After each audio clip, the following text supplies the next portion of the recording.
बोल सियावर रामचंद्र की जय, पवन सुत हनुमान की जय। जय जय श्री राम। श्री रामचरितमानस बालकांड दोहा 94 से आगे। नगर निकट बरात सुनि आई, पुरखर बर शोभा दिखाई। करे बनाव सजीवाहन नाना, चले लेन सादर अगवाना। जब शिव जी की बारात को नगर के निकट आई, सुनकर नगर में चहल पहल मच गई, जिससे उसकी शोभा बढ़ गई। अगवानी करने वाले लोग बनाव श्रृंगार करके तथा नाना प्रकार की सवारियों को सजाकर बड़े आदर के सहित बारात को लेने के लिए चले। हर से सुर सेन निहारी, हरि देखे अति भय सुखारी। शिव समाज जब देखन लागे, बिडर चले बाहर सब भागे। जब देवताओं के समाज को देखकर सब मन में प्रसन्न हुए कि सभी देवता आए हैं, और विष्णु भगवान को देखकर तो बहुत ही सुखी हुए कि स्वयं भगवान आए हैं बारात में। किंतु जब नगरवासियों ने शिवजी के दल को देखा और उसे देखने लगे, तब तो उनके सब वाहन यानी उनकी जो सवारियां थी, हाथी घोड़े रथ के बैल, वे सब डर के मारे पीछे की तरफ भाग चले। शिवजी की बारात में ऐसे शिव डरावने थे। धर धीरज तह रहे सयाने, बालक सब ले जीव पराने। गए भवन पूछे पितु माता, कई बचन भय कंपित गाता। और कुछ बड़ी उम्र के समझदार जो लोग थे, अवगानी करने गए थे बारात की, वे बड़े धीरज धरकर वहां डटे रहे। और लड़के तो सब अपने प्राण लेकर भागे। जो नई उम्र के लड़के वो डर के मारे सब भागे आए। और घर पहुंचने पर जब माता पिता ने पूछते हैं कि आप क्यों भागे आए, तब वे भय से कांपते हुए शरीर से ऐसा वचन कहने लगे। क्या कहते हैं नए नए लड़के कि क्या वजह से भागे। कहीं काह कई जाए न बाता, जब कर धार कियो बरियाता। बरबोरा बस अशुबारा, ब्याल कपाल विभूषण छारा। अब क्या बताएं तुम्हें, क्या कहें, कोई बात कही नहीं जाती, सब घबरा रहे हैं। यह बारात है या यमराज की सेना ऐसा लग रहा है। दूल्हा तो पागल है ऐसा लगता है। और बैल पर सवार होके आया दूल्हा। शिवजी बैल की सवारी करके गए थे बारात लेके। और सांप कपाल और राख ही उसके गहने हैं। गहने की जगह पर सांप लटके हैं और मुंडन की माला, कटे हुए सिरों की माला, कपालों की माला पहने हैं और राख लपेटे हुए। ऐसा तो दूल्हा है वो ड्रावनों से, ऐसे कह रहे हैं सब।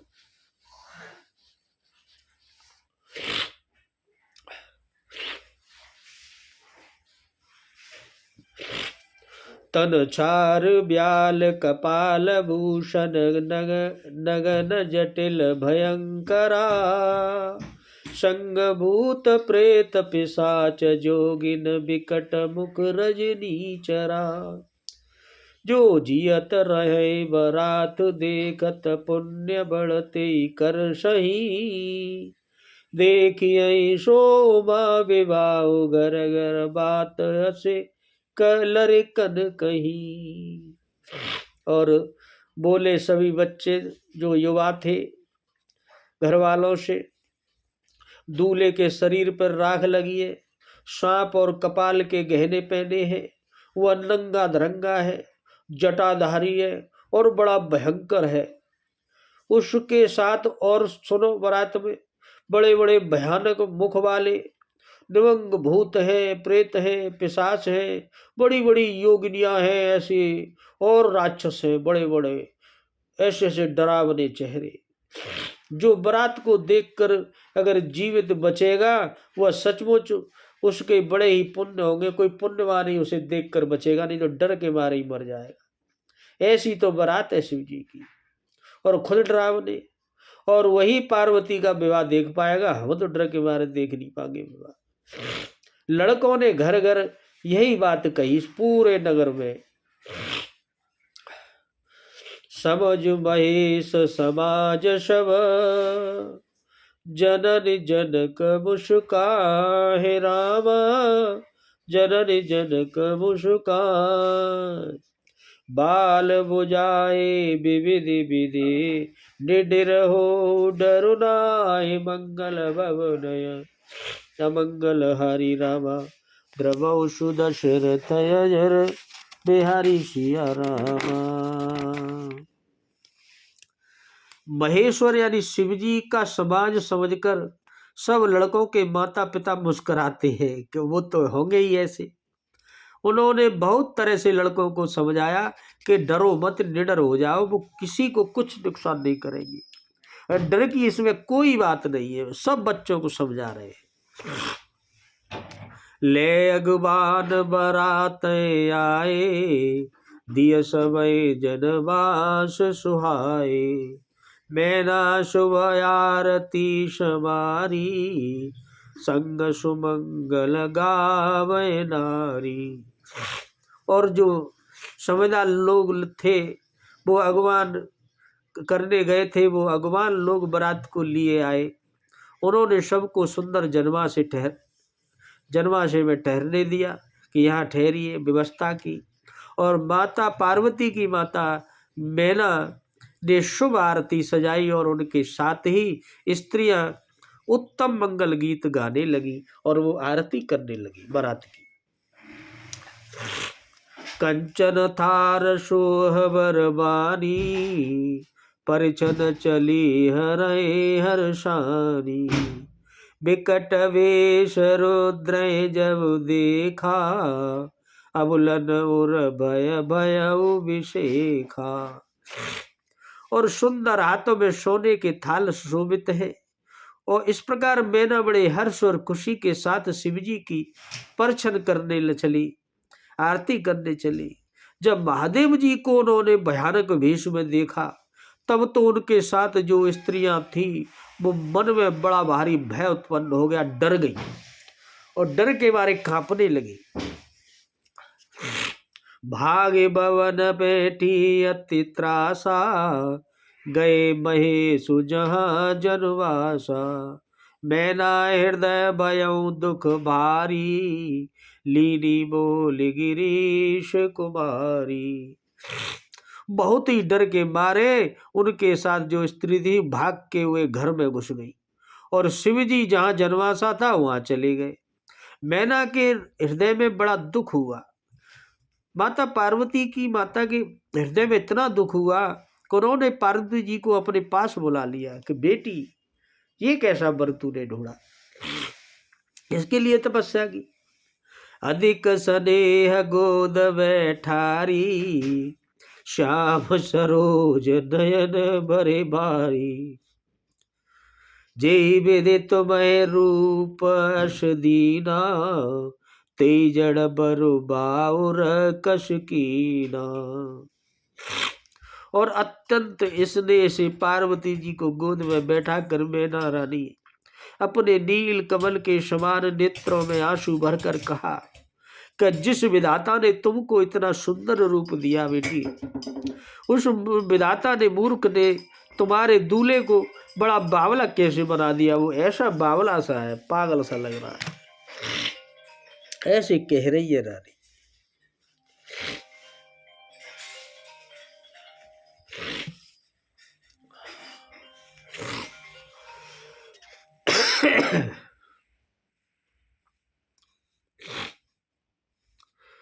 कस कीन बरु बोराहि, विधि जई तुम्हें सुंदरता दई, जो फल चय सुरत रोय सोबर बस बबू रही गई।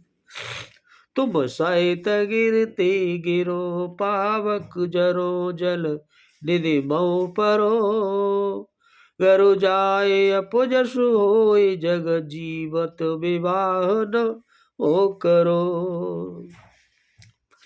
और कहती है रानी पार्वती जी की माता, जिस विधाता ने तुमको सुंदरता दी, उसने तुम्हारे लिए वर ऐसा पागल सब कैसे बनाया? जो फल कल्प वृक्ष में लगना चाहिए वह जबरदस्ती बबूल में लग रहा है। तुझे तो ऐसी स्थिति है रे जैसे बबूल के पेड़ पे फल और कल्प वृक्ष के फल। मैं तुम्हें लेकर पहाड़ से गिर पड़ूंगी, ऐसे कहने लगी। मैं लेके तुम्हें गोद में लेके पहाड़ से कूद पड़ूंगी, जान दे दूंगी, आग में जल जाऊंगी या समुद्र में कूद पड़ूंगी। चाहे घर उजड़ जाए, चाहे कुछ भी हो जाए, संसार भर में अपकीर्ति फैल जाए, पर मैं अपने जीते जी मैं इस बावरे से पागल से वर के लिए तुम्हारा विवाह नहीं करूंगा। भई बिकलय बुला शकल, दुखित देख गिरनार। रामा दुखित देख गिरनार, कर बिलाप रोदति बदते। सुतासने समारे, मंगल भवनय अमंगल हारी। रामा द्रवौ सुदशरथ अजर, बिहारी सिया रामा।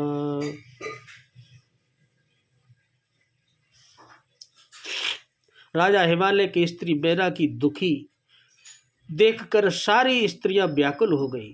मैना अपनी कन्या के स्नेह को याद करके विलाप करती, रोती और कहती थी कि ये कैसा दूल्हा ढूंढा, इसके साथ शादी नहीं करूं। नारद कर में काह बिगारा, भवन मोर जिन बसत उजारा। अस उपदेश मय जिन दीना, बोरे बरय लागे तप कीना। और कहती है रानी, मैंने नारद जी का क्या बिगाड़ा था, जिन्होंने मेरा बसता हुआ घर उजाड़ दिया, बसा बसाया, और जिन्होंने पार्वती को ऐसा उपदेश दिया कि जिससे उसने बावले वर के लिए बड़ी तपस्या की, इस पागल के लिए तपस्या की। साचे उनके मोहन माया, उदासीन धन धाम न जाया। पर घर घालक लाजन पीरा, बाज की जान प्रसव के पीरा। देखो रानी क्या कहती है, सचमुच इस शिव जी के कहती है कि सचमुच उनके न किसी को मोह है, न माया है, न उनके कोई धन है, न दौलत है, न घर है, न बार है, और न स्त्री ही है। वो सबसे उदासीन है, उन्हें क्या मालूम, इसी से वे दूसरे का घर उजाड़ने वाले हैं, तभी ये महाकाल है। उन्हें न किसी की लाज है, न डर है।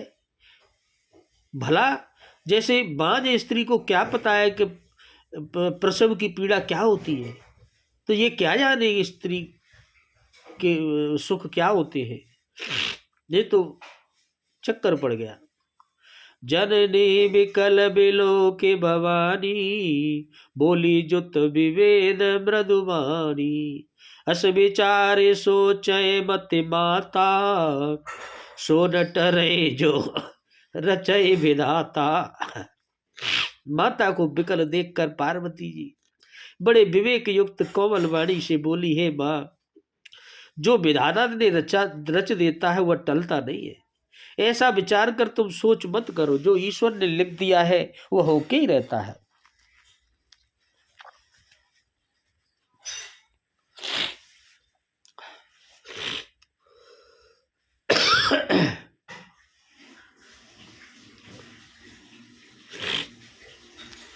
कर्म लिखा जो बावर ना हो, तो कत दोष लगाई काहू। तुम शन मिटई के विधि के अंका, मातु व्यर्थ जन ले हो कलंका। जो मेरे भाग्य में यही बावला पति लिखा है, तो किसी को क्यों दोष लगा रही हो माँ। हे माता, क्या विधाता के अंग तुमसे मिट सकते हैं? वृथा कलंक का टीका मत लो। क्यों कलंक लगा रही हो, किसी को दोष दे रही हो? मेरे भाग्य में यही लिखा है तो यही पति होगा।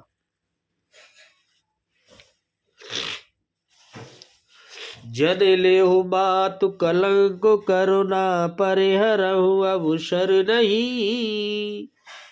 दुख सुख जो लिखा लिलार हमरे जावु ज पाऊ तही। सुनि उमा बचन विनीत कोमल सकल अवला सोचही। बहु भांति विविधि लगाई दूषण नयन बार विमोचही। और कहती है पार्वती जी, हे माता, अपने ऊपर कलंक मत लो, रोना धोना छोड़ दो। अब अवसर विषाद करने का, दुख करने का नहीं है।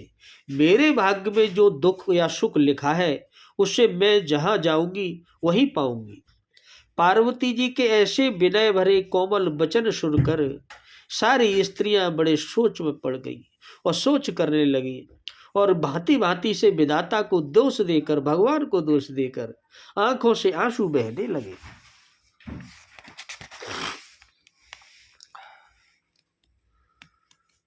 ते अवसर नारद सहित अरुर से सप्त सवेत रामा। अरुर से सप्त सवे समाचार सुन तुहि नगिरे। गमने तुरन निकेत मंगल भवनय अमंगल हरि रामा। प्रभु सुदशरथ अजर बिहारी सिया रामा। इस समाचार को सुनते ही हिमाचल उसी समय नारद जी और सप्तऋषियों के साथ लेकर अपने घर आए इन्हीं को। तब नारद सबय समुझावा पूर्व कथा प्रसंग सुनावा। मैना सत्य सुनव बानी जगदम्बा तब सुता भवानी। तब नारद जी ने पार्वती जी के पूर्व जन्म की जो कथा थी वो सुनाई, कि पूर्व जन्म की कथा सुनाकर सबको समझाया और कहा कि हे मैना रानी, तुम मेरी सच्ची बात मान लो और सुनो। तुम्हारी ये लड़की कोई मामूली लड़की नहीं है, यह साक्षात भवानी है। जो सती है ये पूर्व जन्म में सती थी। आज अनादि शक्ति अविनाशिनी सदा संवर दंग निवासिनी। जग संभव पालन लय कारिणी निज इच्छा लीला वपुदारिणी। और हे रानी सुनो, यह अजन्मी है, यह शक्ति है, ये तो अपनी इच्छा से ही जन्म लेती है, स्वयं भवानी है।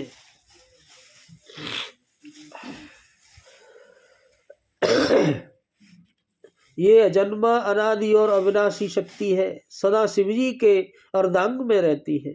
ये जगत की उत्पत्ति, पालन और श्रृंगार करने वाली है और अपनी इच्छा से यह लीला करती है, लीला शरीर धारण करती है। जन्मी प्रथम दक्ष ग्रह जाई नाम सती सुंदर तनु पाई। ताऊ सती शंकर है विवाही कथा विविधि सकल जगमाई। पहले ये दक्ष राजा के घर जन्मी थी, तब इनकी सती नाम था। बहुत सुंदर शरीर पाया था, वहां भी सती शंकर जी से ही ब्याही गई थी और यह कथा सारे जगत में प्रसिद्ध, सब कोई जानता है। अब ये आपके यहाँ जन्म लिया है। एक बार आवत शिव शंका देखे रघुकुल कमल पतंगा। भयो बो शिव कहा न कीना ब्रह्म बस सुसीय कर लीना। एक बार इन्होंने शिवजी के साथ आते हुए रास्ते में रघुकुल रूपी कमल के सूर्य श्री राम जी को देखा था, बड़े दुख में। तब इन्होंने मोह हो गया था कि ये भगवान नहीं हो सकते। इन्होंने शिवजी की बात नहीं मानी और ब्रह्मस इन्होंने सीता का वेश धारण करके उनके सामने चली गई। इसलिए ये सब घटना घटी। सिय भेषु सती जो कीनते अपराध शंकर परे हरि। हर बिरह जाय बहोरी पितु के यज्ञ जोगानल जरी। अब जन्म तुमरे भवन निज पति लागे दारुण तप किया। अस जान संशय तजौ गिरजा सर्वदा शंकर प्रिया। सती जी ने जो सीता का वेश धारण किया था, उसी अपराध के कारण भोलेनाथ ने इन्हें त्याग दिया था। फिर शिवजी के वियोग में वो अपने पिता के यज्ञ में जाकर वहां योगाग्नि से भस्म हो गई थी। अब इन्होंने तुम्हारे घर में जन्म लेकर अपने पति के लिए बड़ी कठिन तप किया है, ऐसा जानकर संदेह छोड़ दो। पार्वती जी तो सदा ही शिवजी की प्रिय अर्धांगिनी है। प्रिय